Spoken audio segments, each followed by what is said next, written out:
Also, before I jump into the presentation, I want to show you the meat of it, the crux of it.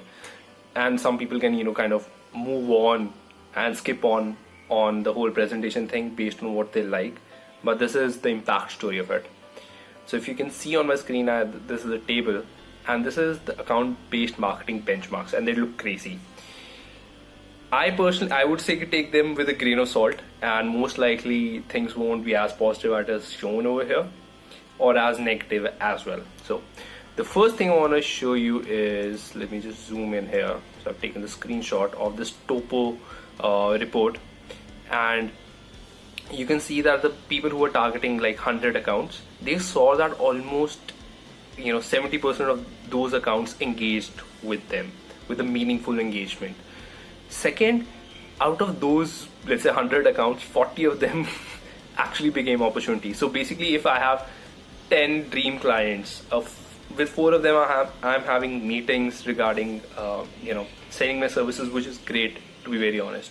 And with 2 I actually start working. That's a great quarter there itself. And over here you can see the other types of account-based marketing. And what I would recommend you to do is let's say focus on less accounts. Let's say focus on 100 accounts, but keep the benchmarks according to the last one. So keep your engagement benchmarks or goals over here, right? And the second thing I want to show you over here is that it's showing spend per account. So spend per account, the interesting thing is with one-to-one spend per account, they have spent $15,000. And there was a company, what they showed me was that they basically sent people an empty box of iPad mini, and with a letter inside, if you take our meeting, we're gonna give you the iPad. That's it. And the iPad was costing around $700 each. And according to them, their win rates were great, and there was some tech company itself selling software as a service. But it just shows that they spent all that amount giving some value to the person in a very tangible format. And that could be also one way to look at it. But over here it shows that per account they were spending around $15,000. What I understand, they will be investing that much amount of money with the clients they already have, because the clients are already paying. So it's like they're using their money itself to make money off of them, which is very smart. But the number I think you should look at is you should be investing not more than $630 per account, ideally. And this is just the amount of ad spend and let's say sending direct mails and stuff like that, not the stuff including salaries, though you should take that in account. Hi guys, so it looks like most of the B2B marketers say that account-based marketing has delivered the highest return on investment as compared to other marketing activities. So it's obvious that we're gonna look into this. And if you especially want to see how a company RollWorks, which is an ad targeting platform, got a 41% close rate, and especially these close were on cold leads that went cold. And if you want to see how a company called Jellyvision did their ABM pilot, and they saw 8 times higher opportunities than their initial goal, so stick around. So what I have done is, because I wanted to research into this thing, for 2 months 24/7 I read kind of every ebook, I went through every webinar, I went through every talk, and I screenshotted the best of it, the meat of it, and I have put them in a 7-step sequence, where the very first step is like account-based marketing fundamentals, then marketing is stacked on top of that, then sales is stacked on top of that, and I'm going to show it to you. Along with this stack, I have other stuff like what will be the tech stack of it, how will we execute this stuff, what will be the success metrics of this stuff, and everything is backed by survey stats. So nothing is out of thin air, and I have shown examples, concrete examples, and exact steps on how to execute it. So this is the structure of it. Okay, so here's the interesting thing. It looks like ABM improves everything, and everything from not only return on investment but deal size, lifetime value, upsell and cross sell, win rate, and of course, sales and marketing alignment. But looks like a win-win deal, or like initially how email marketing was when it first launched. But it's very important to understand how account-based marketing is different from our normal demand generation. And one of the main reason is that over here it's not just random acts of marketing, but what we do is the act of marketing is defined by which target account we are going after. So we invest big on a certain accounts and putting all our resources toward a certain account. So that's one, it's a big bet towards an account rather than putting marketing and seeing what sticks and who it sticks with. So we decide the who first and then we make sure something sticks. Second thing is it's not service or product line driven. That means okay, I have a product A, so how am I gonna sell this product? But it's something different. It's like I have these accounts I want to get into. Let me map out their buying group. Let me map out their needs. Let me map out their solution that will resonate with their needs, and then pitch that rather than what I have. And third, of course, is it's very collaborative with sales. So usually what happens is marketing does their own thing and then brings sales on board. No, here marketing and sales sits together, does a sign off on everything both will do, and here it's a very collaborative effort, and the thing only starts after sales and marketing both sign off on a charter or the step-by-step plan that they both agree will generate results. And of course, this thing is done to avoid this scenario where marketing is dumping a bunch of leads and saying, okay, our job is done, and sales just coming and saying everything is waste, and they're gonna just come pick the best leads out of it, and all of the rest effort that marketing has put in goes into waste. And we're gonna address both of it in the coming slides. So there are basically 3 types of ABM, and what this diagram shows is how to think and differentiate among each one of them. So for example, in one-to-many account-based marketing, you only target a certain set of accounts, let's say 100 accounts in a particular industry, and you only focus on new accounts. And over here, you are doing light personalization based on that industry. And over here, the main focus is we generate more leads, right?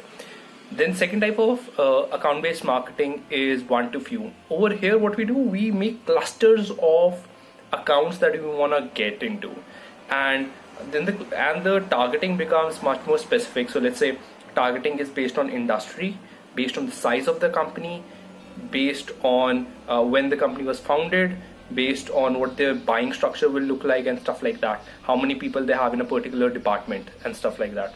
And when we make this cluster, we focus on new accounts, of course, but over here we focus a lot more on engagement and not just lead numbers. And here the personalization is a little more because you are targeting to a particular buyer group and buyer persona.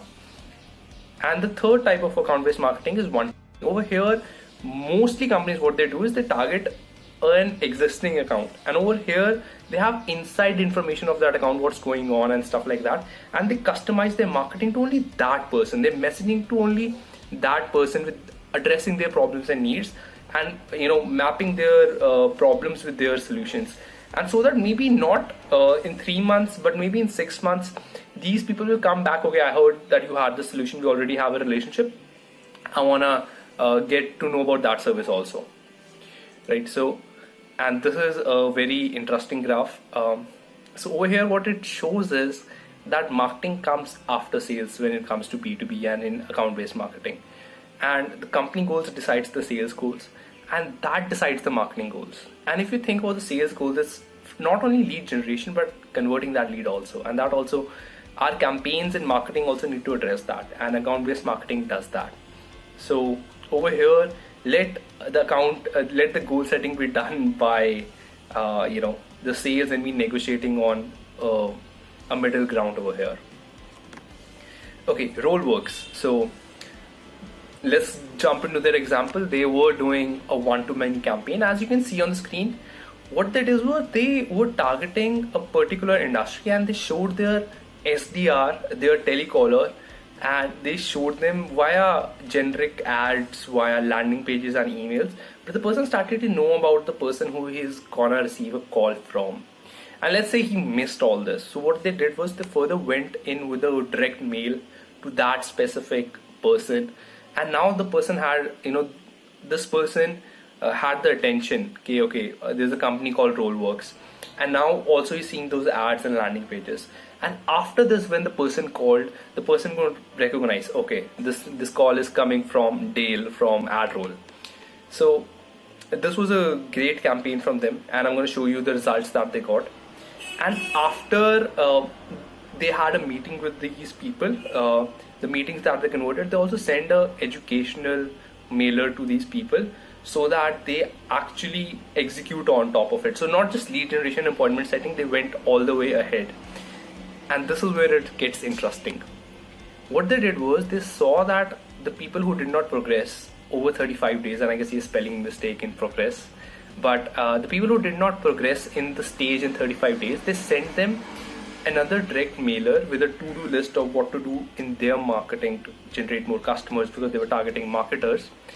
They saw that the people who received this mailer, who were kind of cold after 35 days of not progressing anywhere, they closed at a 41% rate, right? So this is a very interesting thing, that after the lead is generated and after the lead went cold, marketing still pursued and got these people to close. Okay, spoiler alert, I think Jellyvision did a great creative campaign to get the person's attention in a very real way.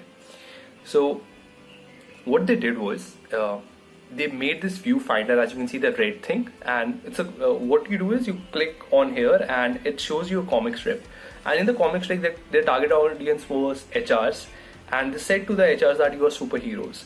But on the side, with they being superheroes, they were introducing their tools and stuff like that. But now think about it.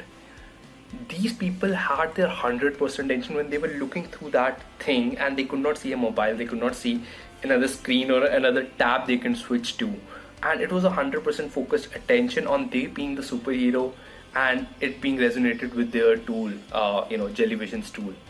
And I felt this was superb to get someone's 100% attention.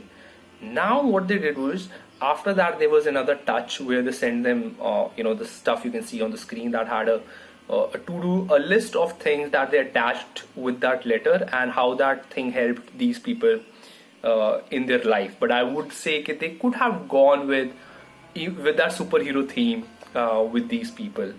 But what they saw basically was that the initial goal of generating opportunities was 8 times higher. And of course, we can understand why it would be that if someone makes me feel that I can become a superhero, I would just take their call for sure. Okay, next. Okay, this is another interesting thing Demandbased did was when they were selling their company to venture capital firms and saying them to pitch in their firm. So they showed the ad, as you can see in the screen, to scale ventures, like why they should invest in Demandbased. Okay, content. I personally have a love and hate relationship with content. I love to consume it, but I hate creating it. It's very difficult to do the whole research and getting it right. But buyers want it. As you can see on the screen, buyers consume around 11 pieces of content before making their purchase decision. And then Path Factory also did another survey, out of which 92% of buyers said that it plays an important role in their buying decision. But here's the interesting thing. Same buyers said that 50% of the content that they receive is bad because it does not address the buyer's pain points, the challenges, and their responsibilities. So note that. And there's another talk by Visible where they were doing the whole marketing ROI stuff, and what they found was when they were selling to their own buyers, right, it's from part of first lead generation, before lead generation, till the part of converting the sale, it took them 167 steps in between the whole buyer journey. And over there the buyer is going in a direction. It's better we guide that direction, we influence their decision via our content. So here it plays an important role as well. Also, what the characteristics of content should be, and this is backed by ITSMA. And what they said was, over here, if you can see on the graph that almost 40% of people, the majority of people basically said we want short form content. Of course, who doesn't? And if you go under this, the graph below, they said that it needs to be specific to their industry, because people think our industry is different. So you need to address industry head on. And I would further add, you should have examples of ROI and stuff like that to make it even more prominent. And also then the second thing comes is credibility. And what the buyers want is they want to hear from the subject matter expert rather than the salesperson or the marketing person. Ideally, it should be validated by third-party firms like analyst firm or a peer-to-peer review, some sort of that thing. So these are some characteristics you should keep a checklist in mind when creating your content and when reformatting the content. And I'm going to show you in the coming thing how we can do it. Okay, this is how we do it. So basically, every company in its existence makes a lot of content, and that content is scattered all over the place because of random acts of marketing. So what we do is, it's a difficult task, but we map out all the content we have. We map it out against in which format it is, which stage of the buyer journey does it resonate with. And once we map it out, now we can make new stuff with it, with the best of it. And this is an interesting thing what Windstream did, and they sell to IT people who are like network administrators. And what they found was that our blog, our content that we produce, let's make it according to the people who want to consume our content, because they were sending a lot of traffic to their blog in one way or another. And this thought that these people, they looked at these people and they said what these people want. And these people want, number one, to reduce costs, like everyone. They want to improve the security of their network. So they make the blog categories at the top address those. So improving security, improving productivity, optimizing the network, and so on and so forth.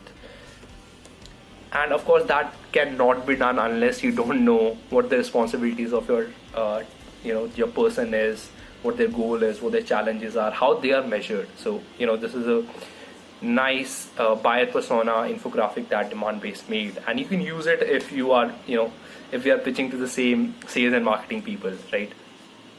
So now let's say you have mapped all your content into one place alongside their format and which buyer journey stage it resonates with, and you have further tuned it to be short, sweet, and rich with examples and industry. Now how do you show it?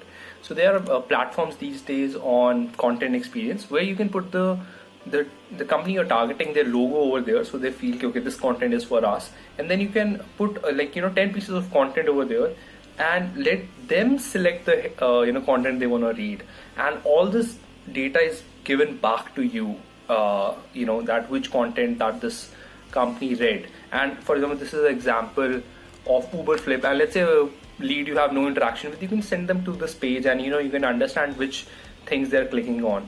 Or let's say you know about a lead, and what you can say is, okay, this lead is in the, let's say, post qualification stage, and what you can do is you can map out 6 pieces of content that we think will be necessary for this kind of a lead, or they will resonate with, and we can put them in a path over there, and they can self-select where they want to go. They can read that content, they can go back and forth, and of course all this analytics is given to the sales team. So now they can have a mature conversation, alongside with we can understand what type of content our audience is resonating with. Okay, this is an interesting thing. So what these people found was, Marketo, that they did webinars, but they thought webinars will attract new leads, but it was completely the opposite. The leads that were already in the pipeline, and even in the later stage of the pipeline, they registered more on their webinars and they showed up, right? And so it's a thought you should give, that make webinars for people who might be in the later stage of the journey, right? So it could be a tool for that stage also, not for prospecting. And this is another, research stat survey by ITSMA. And to put it into a nutshell, you can go through it after I pause it. It is like people want all the content I mentioned, ideally in person, so face to face, over the call, or in print. And of course, we're putting so much investment if we are in person or in print that will only give the right type of content in a short format. So it resonates with people more. So you should think about in that direction. But this is a campaign by Lookbook, and what they saw was that they mixed both. So what they did was they made a video card that's in print, and when you open the video card, a person comes and speaks to you and tells you about this stuff. And what they found was like this card attributed to the second highest pipeline, in their whole marketing or revenue operations. And this is another good example by Path Factory. So what they did was this is a line follower toy, and they made two lines. One is bad path and one is good path, because the name resonates with their company name, and it shows you what's a good path, and the toy would run along it. So here you have their attention, but you're also educating people on good and bad path. So whenever they are in that stage, they think about this thing and think about this company.